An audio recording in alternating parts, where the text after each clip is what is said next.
programa ni VP Inday Sara na ganito? O puro pagkuwala? Tama na ba ito?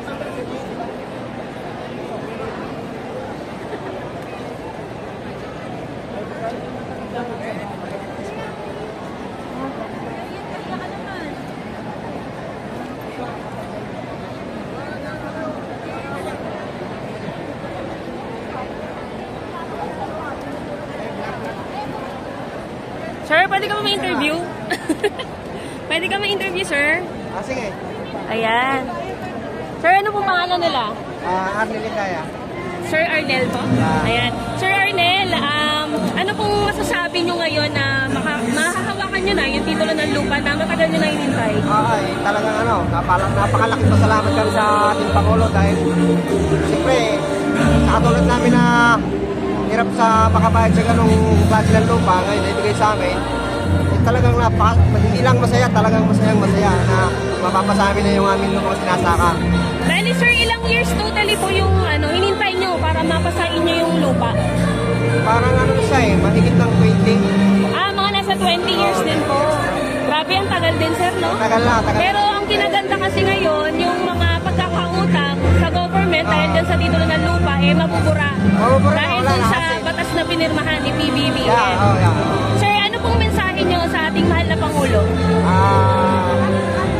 Mr. President, PBBM, talaga namang sabi lang nakalipas man yung eleksyon, sadyang ikaw aming hindi naman sa pagsisimsip ay talagang napalaking bagay po nung inyong pinirmahan yun para mapasa amin na po yung aming mga lupang sinasaka na wala kaming babayaran na kahit isang kaya maraming salamat po mahal na Pangulo, PBBM.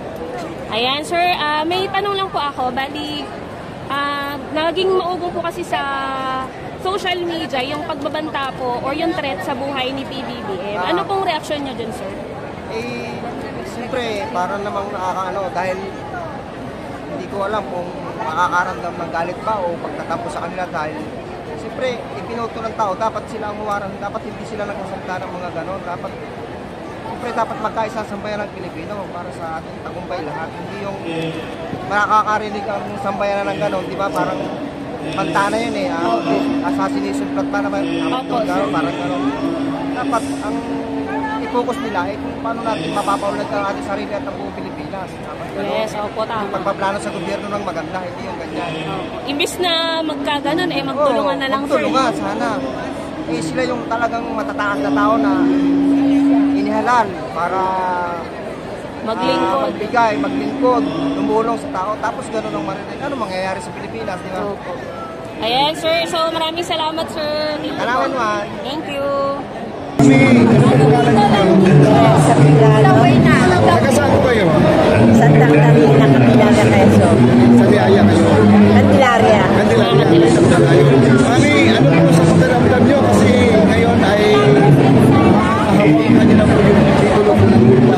Itoon pa po. Ma'am, ilang years nyo hinintay, ma'am, na mapasain nyo itong titulo ng lupa? 25 years. Matagal-tagal din po, no? Ilan po yung family? Isang lupa lang kasi may na-interview kami kanina. Lima sa'yo ilan? 5 din kami. 5 din kayo? Pero kung may hawak ng tingin. Mami, ano po ang mensahe po natin sa ating mga Pangulo? Ay, napakabuti. Nagkinakapa kami mga dito. Ang ating First Lady po, mensahe po natin. Ating First Lady, mensahe po. Hindi ko po hindi ko pa nakikita yun. Si Efelila. Si FLM. First Lady. Nay, tanong ko lang po, bali hindi po about dito kasi may naging issue po last time na may pagbabanta nga kay PBBM. Ano pong mensahe nyo doon? Ay, bakit naman kayo? Laging kabanta ng Pangulo. Napakabait ng Pangulo natin. Wait lang. Sige po, Nay. Thank you po. Umaga po. Ayan, ma'am. Ano pong name nila, ma'am? Monica po. Monica. From Oman.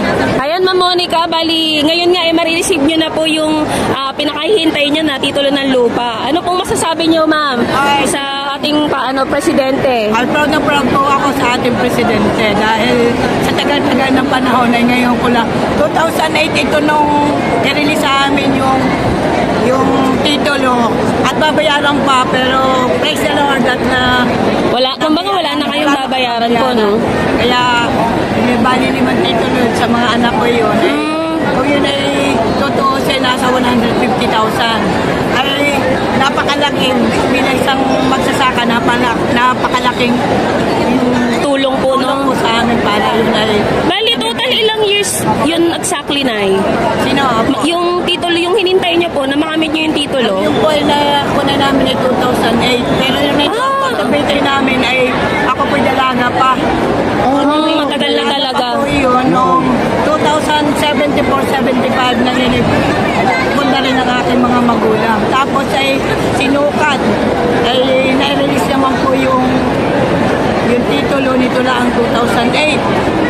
Ayun, ay waring-waring nga po kami at kada isang titulo sa amin ay magbabayad ng 30,000. Mahal po rin ng Panginoon at ngayong kami Administrasyong Marcos, opo. Anong panahon naman ni Duterte, nabigay ngayon yung titulo na pero may babayaran pa. Pero nitong kay Marcos ay kami wala na pong binayaran. Kaya naroon ko yung kasiyahan bilang sa magsasaka na yun ay nabiyayaan kami ng gano'n. Kung yun ay tutuusin, 5 titulo yun sa mga anak ko, ay kung sa tingkat 30, hindi mo maliwanag na 150,000. Ayun po ay malaking blessing po sa amin yung Mabura na nga po, no, yung mga payment na kailangan bayaran. Nakulubot na nga po ang aking sarili dahil sa magsasakang yan. Napunutan po kayo ng tinig? Oo, tunay na napunutan. Ma'am, may tanong lang po ako kasi nabalitaan niyo naman po na may threat po kay PBBM na gusto siyang ipa-assassinate, ma'am. Ano pong masasabi niyo doon? Yung sinabi ng ating Vice President na may mangyari sa kanya, huwag yung sa ating Presidente. Kung ano yung sinabi niya, dapat sa kanya bumalik. Yun lamang po. At Kumbaga karma po, no? Ma'am, Sa ating First Lady po, ma'am, ano po masasabi natin? Isahin po natin sa ating First Lady. ay sa Vice Lady, ay wala po naman, okay lamang po. Basta manalig lang kayo sa kung may kapal. Ang lahat kaya sa kanya ibinabato, mapapaglabanan niya. mamensahin niyo na lang po kay BBM. Patuloy lamang po na siya ay yung kanyang magandang agenda dito sa bansang Pilipinas ay pagpatuloy. Wala po akong masabi. Wala mo. Ayan, so maraming salamat po, ma'am. Thank you so much po, ma'am. Sige po.